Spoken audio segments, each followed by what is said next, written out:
Olá, vamos começar mais uma aula do curso de História Antiga da Universidade Federal do Oeste do Pará. A aula de hoje é a aula de número 4, intitulada Processos de Integração no Mediterrâneo.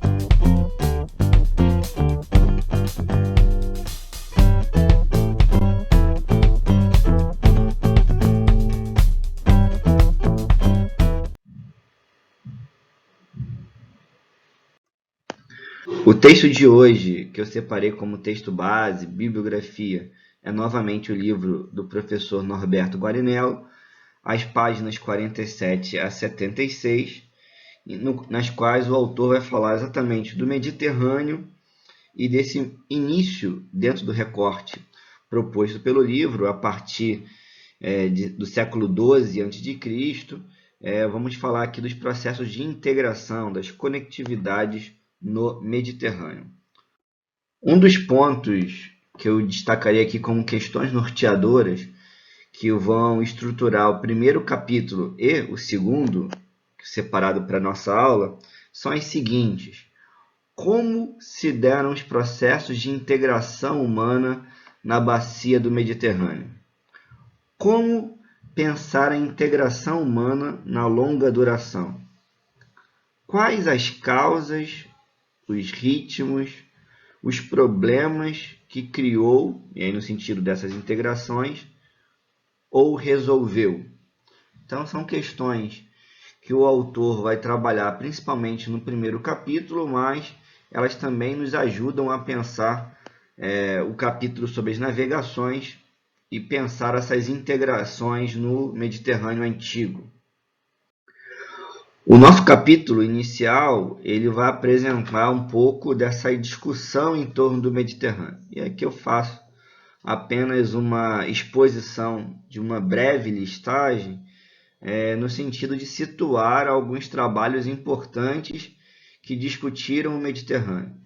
Podemos dizer que o Mediterrâneo se tornou um objeto de estudo, um objeto de reflexão do campo das ciências humanas, sobretudo a partir de meados do século XIX, e um dos primeiros grandes exemplos de trabalhos acerca do Mediterrâneo é esse livro do Giuseppe Sergi, que vai discutir exatamente os elementos raciais relacionados ao Mediterrâneo. Provavelmente você, estudante de história, vai ter contato com o segundo autor listado, Fernand Braudel, autor francês, um dos grandes nomes do movimento dos Annales, particularmente da segunda geração dos Annales, e a sua grande obra foi o Mediterrâneo e o Mundo Mediterrâneo na época de Filipe II. Essa é uma obra de meados do século passado, lançada em 1949. Atualmente, a EDUSP lançou até uma edição em 2 volumes, muito bonita. Então, aqueles que tiverem interesse aí, é uma obra clássica da historiografia do século passado. E aí o Braudel vai também ser uma das grandes figuras que pensaram o Mediterrâneo. Eu cito aqui ainda alguns autores que o livro do Norberto Guarinello vai nos citar também, apenas para referenciar essas discussões atuais em torno do Mediterrâneo, esse repensar do Mediterrâneo, essa discussão em termos das conectividades, em termos inclusive da mediterranização, como é citado pelo Norberto Guarinello. Para fechar minha listagem, eu apenas compartilho aqui que no ano passado foi lançado o livro, uma coletânea, O Mediterrâneo Medieval Reconsiderado. Observe que eu estou pensando aqui o Mediterrâneo como objeto, ele ultrapassa a história antiga. E essa é uma obra interessante, em português, publicada aqui no Brasil, que vai um pouco expressar essa preocupação, esse interesse em torno do Mediterrâneo. Vamos então falar do Mar Mediterrâneo, esse importante mar que articulou diferentes povos da antiguidade. Podemos ver que a oeste ele é separado do Oceano Atlântico pelo Estreito de Gibraltar. Aqui podemos ver esse estreito entre a Espanha e o Marrocos, no norte da África.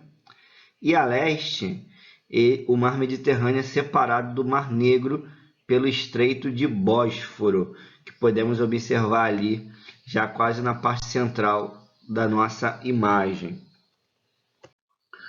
Conforme apontado pelo Guarinello, existem 3 grandes penínsulas que avançam sobre o Mar Mediterrâneo. A Península Itálica, nós vamos falar bastante dela quando estivermos discutindo sobre Roma. A Península Balcânica, essa região aí que nós podemos ver até mesmo a Grécia. E a Anatólia, que é essa região que está marcada como a atual Turquia. Em linhas gerais, pode-se dividir o Mediterrâneo em 2 partes fundamentais. Em primeiro lugar, o Mediterrâneo Oriental. É sobre ele que nós vamos falar nas próximas aulas, quando estivermos aqui discutindo, sobretudo, a sociedade grega na Antiguidade.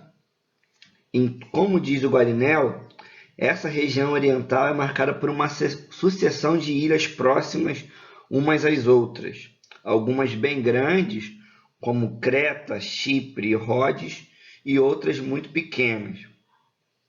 A outra parte do Mediterrâneo é o Mediterrâneo Ocidental. Nós vamos falar mais dele, sobretudo quando estivermos discutindo sobre a projeção, a expansão romana, já com a República e depois com o Império. Nós vamos discutir mais as questões ligadas ao Mediterrâneo Ocidental.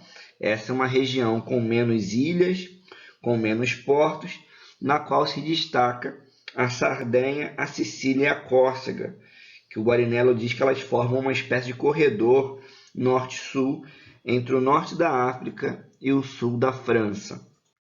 Conforme vocês podem ver através do relevo do mapa, a margem norte ela é potencialmente mais povoada e navegável que a parte sul, que é pressionada pelo deserto do Saara e tem menos portos. O Guarinello vai ainda trazer algumas discussões importantes sobre essa caracterização do Mediterrâneo. E aqui eu passo a leitura de um trecho da página 51 em diante. Diz assim o autor: mais importante que o próprio mar são as características da terra ao seu redor.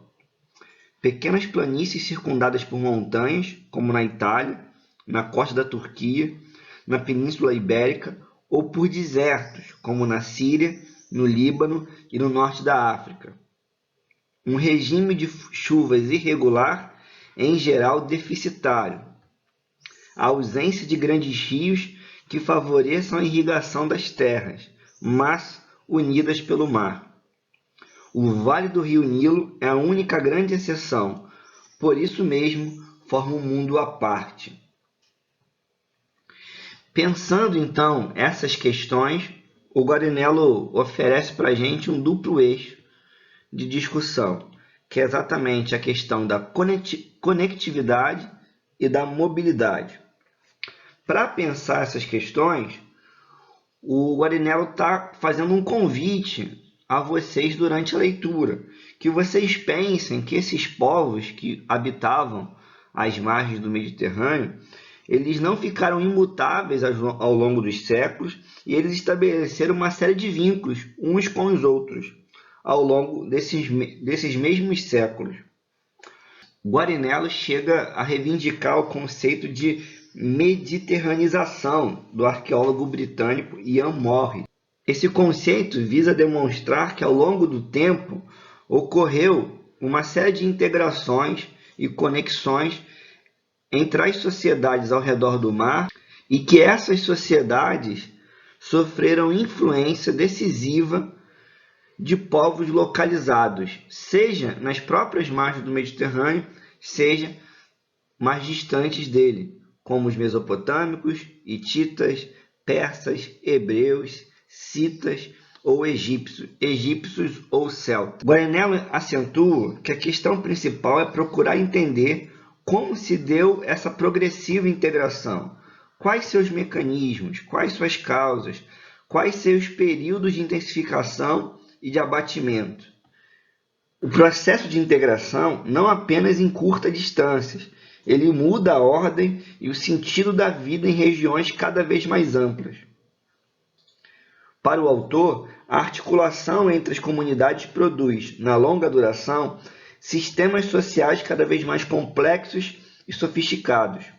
Embora não conduza necessariamente à homogeneização das comunidades, o processo de integração submete, ao longo do tempo, e em uma escala acumulativa, as fronteiras locais e a vida local a fronteiras mais amplas, a uma unidade mais extensa, a um sistema de diferenças em escala maior que lhes confere, de fora, suas próprias identidades e seu sentido. Continuando a discussão do texto, o foco da análise se dá sobretudo a partir do século X até o século VIII a.C.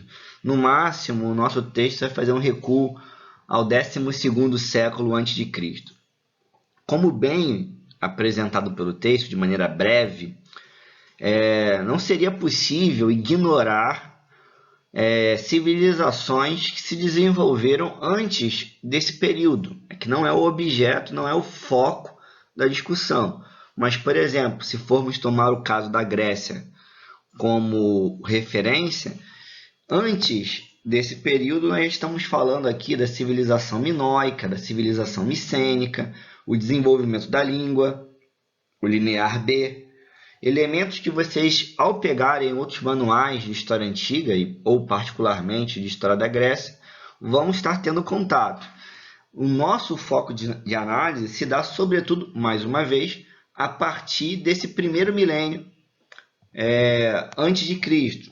Nesse sentido, o Guarinello destaca como um dos grandes elementos da vitalidade, das conexões que já são observadas a partir do século X a.C., é a questão do desenvolvimento e a difusão do ferro. Segundo o autor, o ferro não só é mais abundante na natureza em relação ao cobre, mas também produz instrumentos de qualidade superior para bater, para furar, para cortar, para todos os usos cotidianos. A difusão de instrumentos de ferro ao longo dos séculos mudou a vida no Mediterrâneo. Uma das primeiras grandes utilidades, e nós vamos discutir isso especialmente quando falarmos das mutações nas cidades antigas, é o uso do ferro para armas de guerra. As espadas não apenas furavam, mas também cortavam. Aos poucos, o uso do ferro se expandiu, destronando o bronze do instrumental cotidiano e abrindo novas possibilidades técnicas.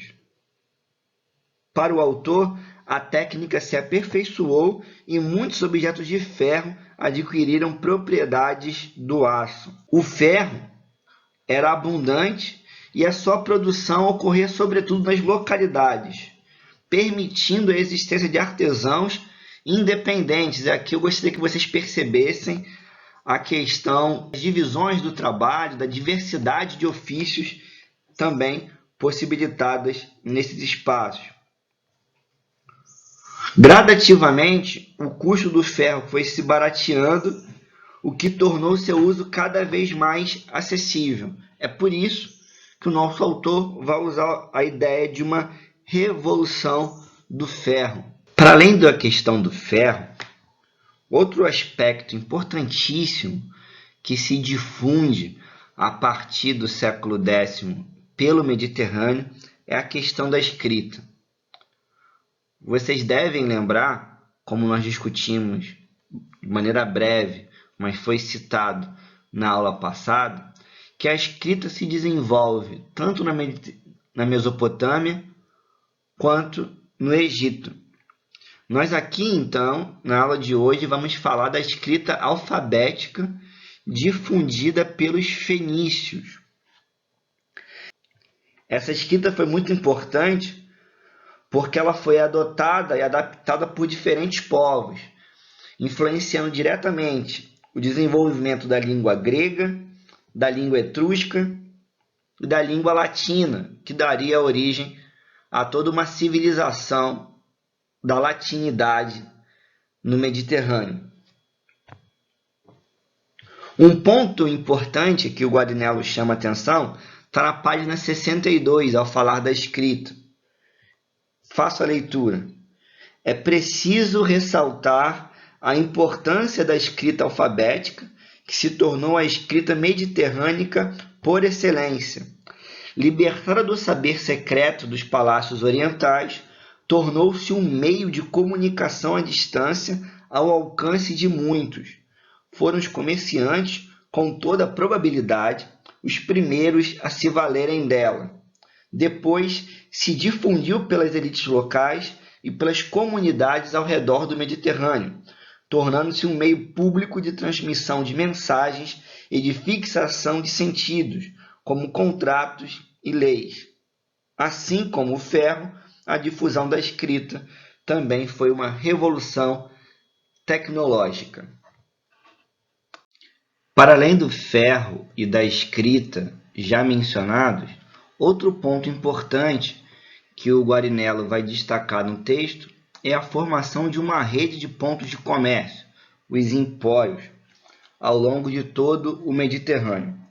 O Guarinello nos destaca que a partir do século IX a.C., esses contatos comerciais no Mediterrâneo se intensificam, articulando zonas distintas, como a costa da Fenícia, Chipre, Creta, a região da Anatólia, as ilhas do Egeu e mesmo as grandes ilhas do Ocidente. Então nós vamos ver aqui uma profunda articulação comercial nesse Mediterrâneo antigo.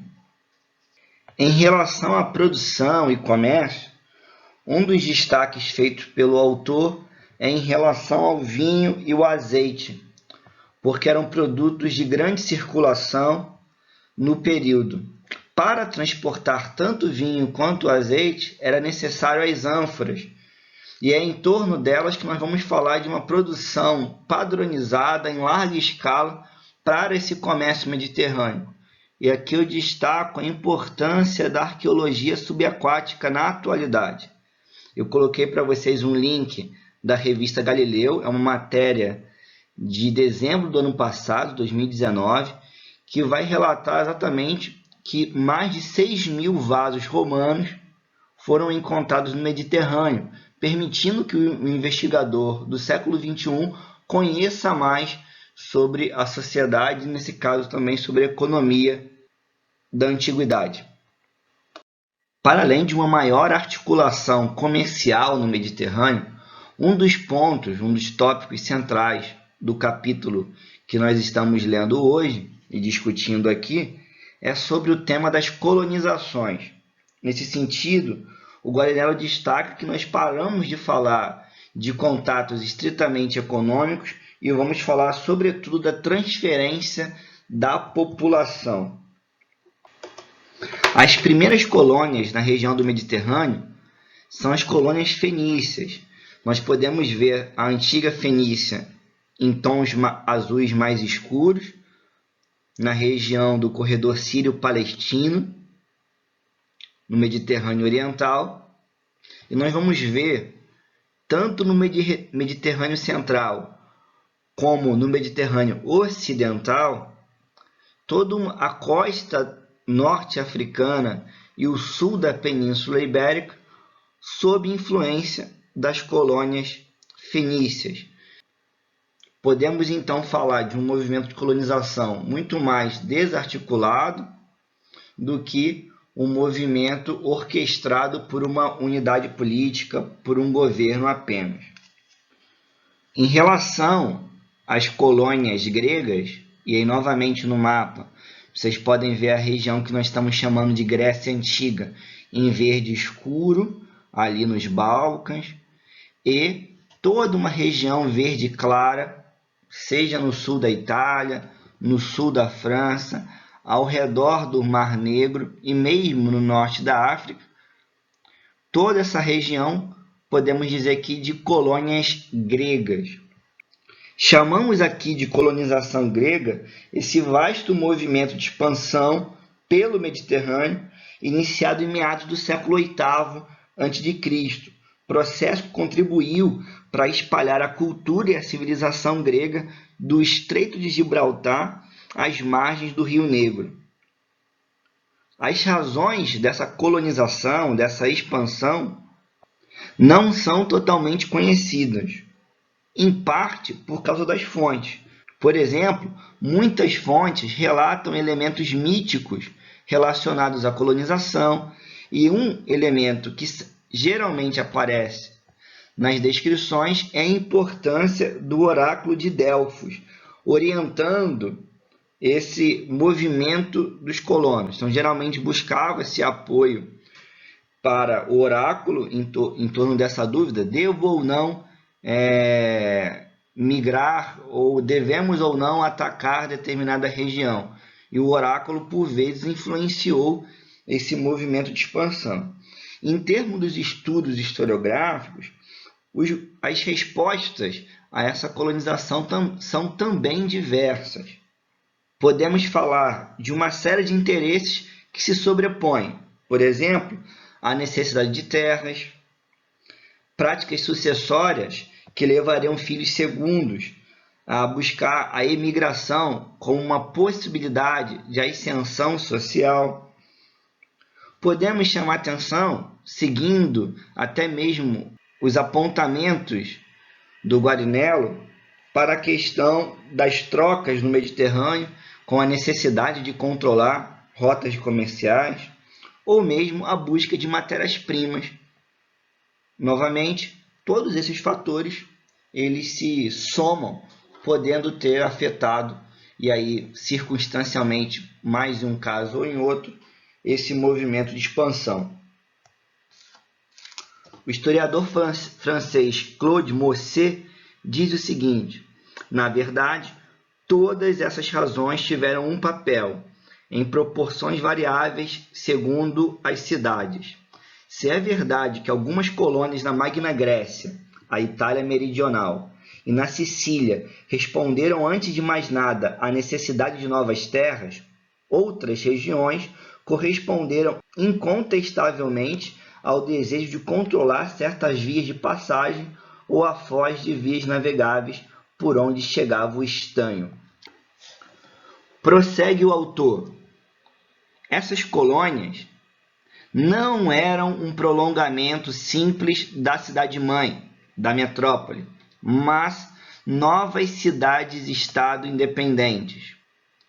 É verdade que algumas mantiveram laços privilegiados com as suas metrópoles, mas outras rapidamente delas se destacaram ou até, como Corcira, colônia de Corinto, tornaram-se hostis à metrópole.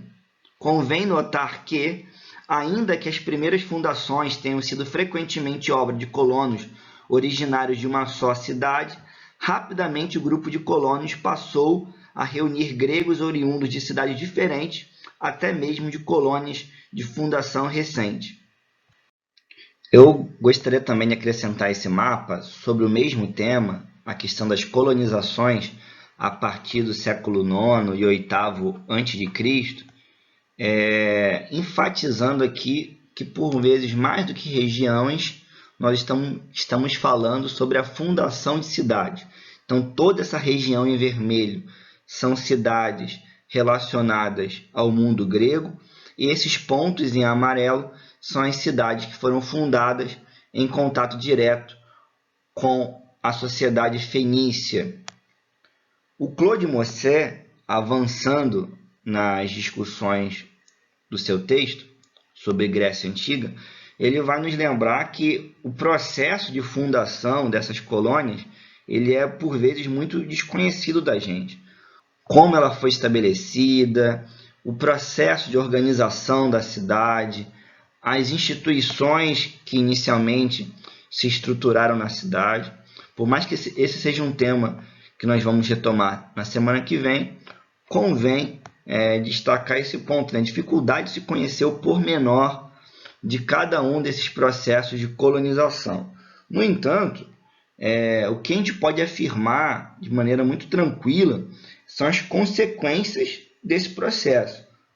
Uma dessas consequências é a difusão da língua grega e da arte e de outras manifestações da civilização helênica pelo Mediterrâneo. Então nós vamos aqui observar, e aí pensem, que por mais que esses movimentos sejam autônomos pelas cidades, há aqui uma profunda expansão do que a gente pode chamar de cultura helênica. Alguns autores, inclusive, vão chamar a atenção que durante esse processo de colonização, e principalmente como resultado dele, a própria identidade helênica se forma no contraste com outros povos e com outras sociedades. Então, por mais que não seja possível afirmar que existia uma unidade grega, isso seria um erro, um equívoco, mas nós vamos entender que essa sociedade helênica, ao se expandir, isso também contribui para que a sua identidade se forme e se fundamente. Aqui eu gostaria apenas de compartilhar com vocês duas obras, o livro História do Mundo Grego Antigo e o Dicionário da Civilização Grega, duas obras que eu usei também para organizar esse material, por mais que o texto do Guarinello seja central para a gente. Inclusive o texto do François Lefebvre se encontra disponível na biblioteca da UFOP. Então, quando as atividades presenciais forem retomadas, inclusive vocês podem pegar o livro lá. Eu gostaria de finalizar então essa discussão e retomando que nossa proposta foi a discussão de 2 capítulos do livro História Antiga, do Norberto Luiz Guarinello, que visavam discutir a questão do Mediterrâneo e as navegações no mar, sobretudo a partir do século X a.C., avançando até o século VIII. Já a partir da semana que vem, nós vamos falar sobretudo da Grécia arcaica e do desenvolvimento das cidades-estados pelo Mediterrâneo. Um grande abraço a todos, espero que vocês venham conseguindo acompanhar o curso, acompanhar os materiais. Espero que estejam bem, com saúde. Se cuidem, se protejam. Um grande abraço.